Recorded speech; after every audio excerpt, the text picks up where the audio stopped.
Good morning friends. आज मैं class 8 का कक्षा 8वीं का मैं जो है मैथ का लेसन नंबर 1 लेके आया हूं। बहुत सारे बच्चे ऐसे बोले कि 8वीं का पढ़ाओ, तो मैं आज से 8वीं का भी क्लास चालू कर दिया हूं। बराबर। क्लास 8 का मैथ लेसन नंबर 1 का परिमेय संख्या का मैंने बेसिक लेके आया है। सबसे पहले आपका ये 7 टॉपिक है: प्राकृतिक संख्या, पूर्ण संख्या, पूर्णांक संख्या, परिमेय संख्या, अपरिमेय संख्या, क्रम विनिमय नियम और साहचर्य नियम। ये आपको 7 पॉइंट याद रहेगा, तो ये चैप्टर का आप सवाल को सोल्यूशन कर सकते हैं, हल कर सकते हैं। बराबर। अब ये छोटे बच्चों का है, इसलिए हम इसको थियरी लिखना बहुत जरूरी है। तो अभी आपको मैं समझाता हूं क्या प्राकृतिक संख्याएं। बराबर। प्राकृतिक संख्या क्या होती है? प्राकृतिक संख्या मतलब दोस्त ये होता है कि जैसे आपका गिनती है ना, 1 से लेके जितना आप गिनती बना सकते हो, 1 2 3 4 101 102 105 108, उस तरह से 1 2 3 4 5 से लेके अनंत तक या इन्फिनिटिव बोलते हैं। बराबर। 1 से लेके, ठीक है। प्राकृतिक संख्या इसको कैपिटल एन से दिखाते हैं और इसको दिखाने के लिए दर्शाते हैं 1 2 3 4 5 6 7 अप टू जितना आप लिख सकते हो, वो होती है प्राकृतिक संख्या। इसमें सबसे छोटा अंक क्या होता है दोस्तों? हमारा 1 होता है। क्या होता है? 1 होता है। ठीक है। ये हो गई हमारी प्राकृतिक संख्याएं। ठीक है, इतना तो समझ में आ गया। अब हम लेके चलते हैं आपको पूर्ण संख्याएं।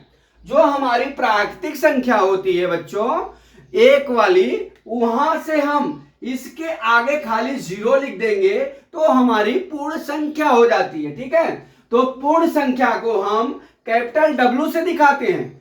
कैपिटल W से दिखाएंगे और उसका एग्जाम्पल हो जाएगा, जैसे ही प्राकृतिक संख्या 1 है उसके आगे आप 0 लिखेंगे तो 0 1 2 3 4, बराबर। इसके आगे जितनी भी गिनती लिख सकते हो वो हो जाता है पूर्ण संख्या। इतना समझ में आ गया। अभी इसमें सबसे छोटी संख्या हमारी क्या हो जाएगी? 0 हो जाएगा। ठीक है। और 0 हो गया, फिर इसका जो है हम बड़ी संख्या को ज्ञात नहीं कर सकते हैं। ठीक है। अब आ जाइए पूर्णांक संख्या। पूर्णांक संख्या का बच्चों हम जेड से दर्शाते हैं। किससे? जेड से दर्शाते हैं, कैपिटल लेटर जेड से। ठीक है। इसमें क्या दिया है? सभी धनात्मक और ऋणात्मक संख्याओं का समूह। क्या? सभी धनात्मक और ऋणात्मक संख्याओं के समूह को हम पूर्णांक संख्या कहते हैं। ठीक है। इसको हम कैपिटल जेड से दिखाते हैं। ठीक। अब हमारा z बराबर क्या हो जाएगा? धनात्मक और ऋणात्मक, मतलब -5 -4 -3 -0। ठीक है। फिर इसके बाद 1 2 3, ये मैंने एग्जांपल दिया हुआ है यहां पर आपको। z बराबर -3 कामा -2 कामा -1 कामा 0 कामा 1 2 3 4, ये क्या हो जाएगी? हमारी पूर्ण संख्या हो जाएगी। ठीक है।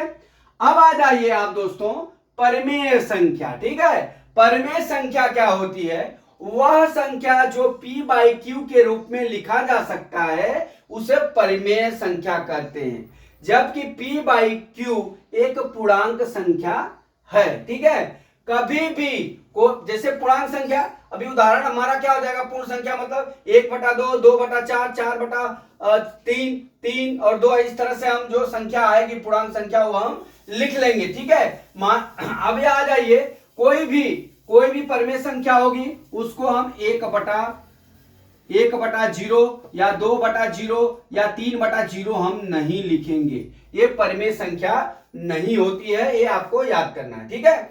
अभी आ जाइए अपरिमेय संख्या। वह संख्या होती है जो हम p/q के रूप में नहीं लिख सकते। बराबर। किसी भी परिमेय संख्या का जोड़ और घटाव क्या होता है? अपरिमेय संख्या होता है। ठीक है। अब इस तरह से चिन्ह रहेगा तो उसको करणी बोलते हैं। ठीक है। करणी के अंदर विषम संख्या, विषम संख्या तो आपको मालूम होगा, जो 2 से नहीं कटे वो विषम संख्या हो गई। ठीक है। तो ये 2 से नहीं कटेगा तो करणी में 3, कड़ी में 5, कड़ी में 7, कड़ी में 11। ठीक है। कड़ी में 11, यह 2 प्लस यहाँ पे 3 हो गया कड़ी में, तो ये क्या हो जाएगा दोस्तों? ये अपरिमेय संख्या हो जाएगी। ठीक है। अगर करड़ी के अंदर विषम संख्या है तो वो अपरिमेय संख्या कहलाती है। ठीक है, यहां पे लिखा हुआ उदाहरण। ठीक, अभी आ जाइए अपना छठवां टॉपिक। छठवां टॉपिक क्या है दोस्तों? क्रम विनिमय नियम। ठीक है, क्रम विनिमय मतलब जैसे मान लीजिए 3 + 5 है, तो 5 को पहले लिखिए कि बाद में लिखिए, या 3 को पहले लिखिए या बाद में लिखिए, उसका योग 8 ही होगा। अगर 3 को पहले लिख के गुणे 5 करिए या 5 को पहले लिख के गुणे 3 करिए तो आंसर उतना ही आता है। उसे ही क्रम विनिमय का नियम कहते हैं। ठीक है, तो क्रम विनिमय नियम में योग का नियम पहला है। जैसे मान लीजिए हम 6 + 2 पहले जोड़ लेते हैं तो हमारा 8 हो गया। अभी हम 2 की जगह 6 लिख देते हैं, 6 की जगह 2 लिख लिया, बराबर। इसको भी जोड़ेंगे तो 8 ही होगा। यही क्रम विनिमय का योग का नियम है। ठीक है, योग का नियम है। ठीक, अभी आ जाइए आप गुणा का नियम। क्रम विनिमय में गुणा का भी नियम है। गुणा का नियम है 3 × 6 करिए 18 हो गया, या 6 × 3 करिए 18 हो गया। ये गुणा का क्रम विनिमय हो गया। क्रम विनिमय मतलब कि जो ये रहेगा फंक्शन, जो ये फंक्शन रहेगा, इसको इधर उधर करने पर उसका आंसर एक ही आएगा। ठीक है, इसे ही जो है गुणा का नियम कहते हैं। अभी साहचर्य नियम देख लीजिए। साहचर्य नियम में क्या होता है दोस्तों?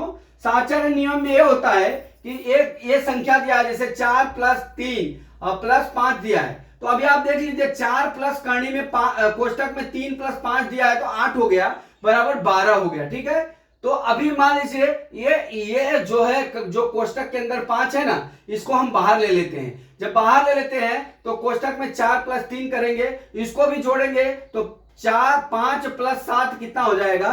12 हो जाएगा। इस तरह से हम इसका क्रम को बदल के जो है हम जोड़ करेंगे तो उसका आंसर वही होगा जो पहले वाले का आंसर होगा। उसे कहते हैं साहचर्य नियम।